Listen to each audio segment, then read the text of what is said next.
há mais coisas entre o céu e a terra, Horácio, do que supõe a sua vã filosofia.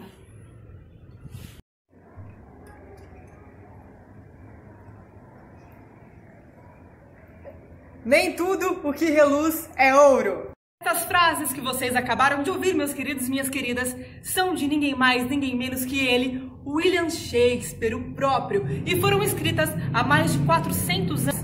Sim, lá na época do Renascimento, onde era tão importante falar do indivíduo, abarcar as questões da individualidade do ser humano, certo? E eu vos pergunto neste momento, em algum momento da vida de vocês já se questionaram ser ou não ser?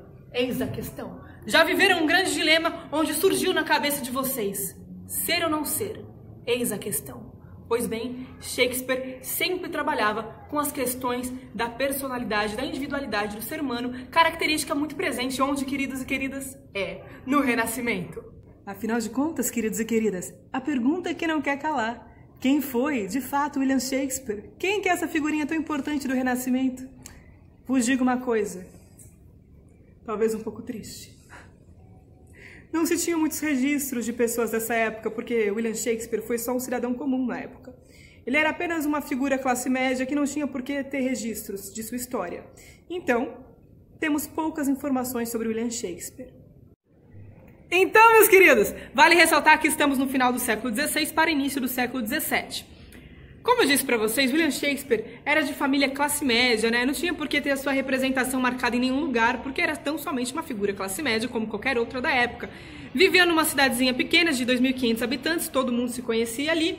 O pai de William Shakespeare, ele fazia luvas, ele fazia sapatos, era tão somente um comerciante. Já a mãe de Shakespeare, ela já tinha posses, então ela tinha um pouquinho mais de dinheiro do que o pai, certo? Isso fazia com que eles tivessem uma vida um pouco mais confortável, né? Não era uma vida, uau, não eram ricos, mas era uma vida confortável. Shakespeare nasceu na época de Rainha Elizabeth I. Não é Rainha Elizabeth II que está no poder agora. Rainha Elizabeth I. E aconteceu algo deveras importante para o Renascimento. Que foi o que, gente? O nascimento da imprensa. Sim, antes os livros eram todos manuscritos, o que fazia com que os livros fossem bastante caros e só poucas pessoas tivessem acesso. Quando começaram as tiragens altas, cópias de livros e coisa e tal, começou-se uma democratização do acesso à cultura, o que, claro, afetou também a família Shakespeare, né, minha gente?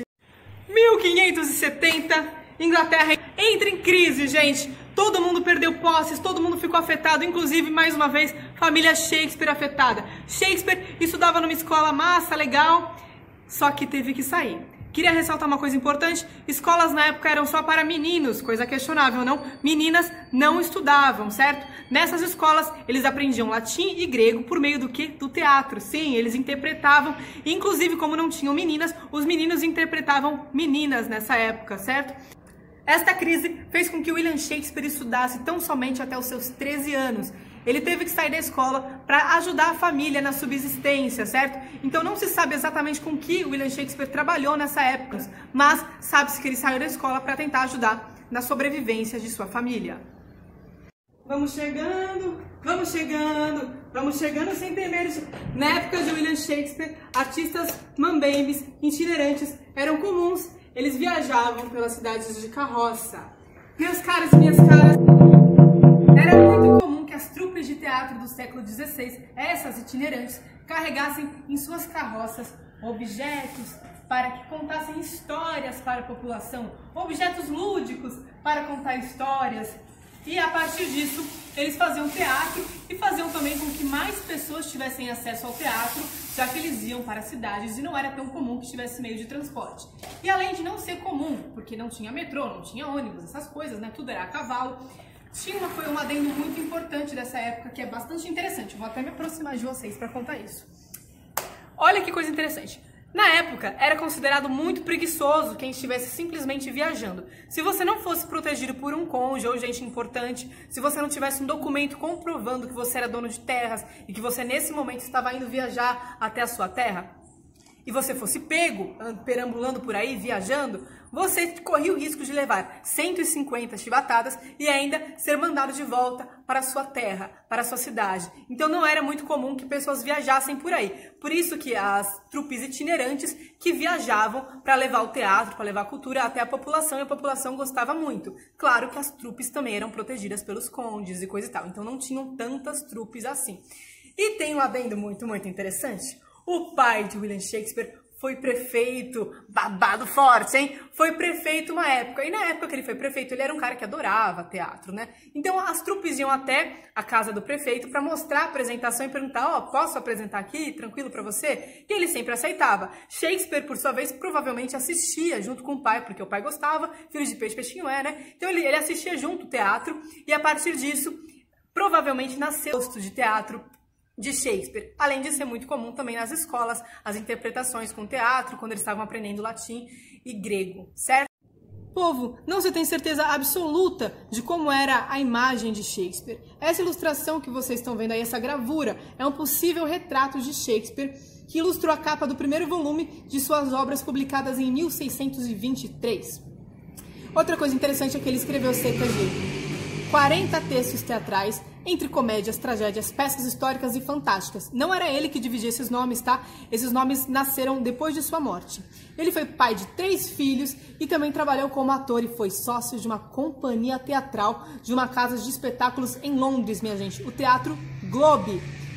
Mas, apesar de ser tão conhecido e estudado, gente, realmente ninguém sabe como era de fato o seu rosto. Outro babado forte para vocês é que há quem diga que William Shakespeare nunca existiu. Sim, há quem diga isso. Mas estudiosos já quebraram esse mito. Por quê? Dizem que este mito nasceu de um grande preconceito da população, inclusive dos estudiosos anteriores. Por quê, gente? Porque William Shakespeare estudou tão somente até os 13 anos. Isso significa que ele nem teve formação universitária. E as pessoas tinham muita dificuldade de acreditar que alguém sem formação universitária, que estudou tão somente até os 13 anos, podia escrever textos tão profundos, tão ricos e tão significativos pra gente até hoje. Então, essa ideia de que William Shakespeare nunca existiu nasceu provavelmente de um grande preconceito completamente elitista. Uma das citações mais famosas de William Shakespeare é ser ou não ser? Eis a questão. Aquela citação que começou esse vídeo, inclusive. Essa citação, ela nasceu dentro do texto Hamlet, de William Shakespeare. Esse texto é maravilhoso e eu vou contar um pouco para vocês porque nós vamos nos aprofundar nessa história. Nesta tragédia de 5 atos, conhecida como Hamlet, o pai de Hamlet é assassinado pelo próprio irmão Cláudio.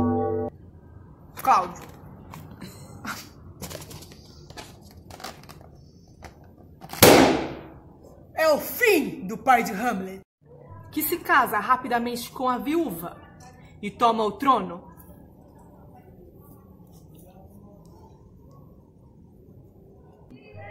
Oh, Cláudio, eu te amo muito. Nunca pensei. Ei. O rei morto surge como um fantasma pedindo vingança para Hamlet. Foi seu tio que me matou e eu quero vingança. Ah, é você, pai? Ser ou não ser? Eis a questão. Hamlet passou a se fingir de louco e a partir disso muita coisa aconteceu que só para quem ler o texto com profundidade saberá, porque eu não sou uma professora que dá spoilers. Encerramos agora mais uma aula de arte. Eu espero que vocês tenham gostado, pois eu gostei muito de falar dele, do dramaturgo que não era conhecido como dramaturgo na época, era conhecido como poeta, William Shakespeare, certo? O inglês maravilhoso que criou tantas expressões no vocabulário inglês. Este cara é sensacional. Então, desejo que vocês se aprofundem sobre Shakespeare, coisa e tal, memorizem muito do que aprendemos aqui. Memorizem não, apreendam, né? E espero vocês na nossa próxima aula, onde mais uma vez mergulharemos neste universo shakespeariano. Beijo no coração, meus queridos renascentistas, e até a próxima!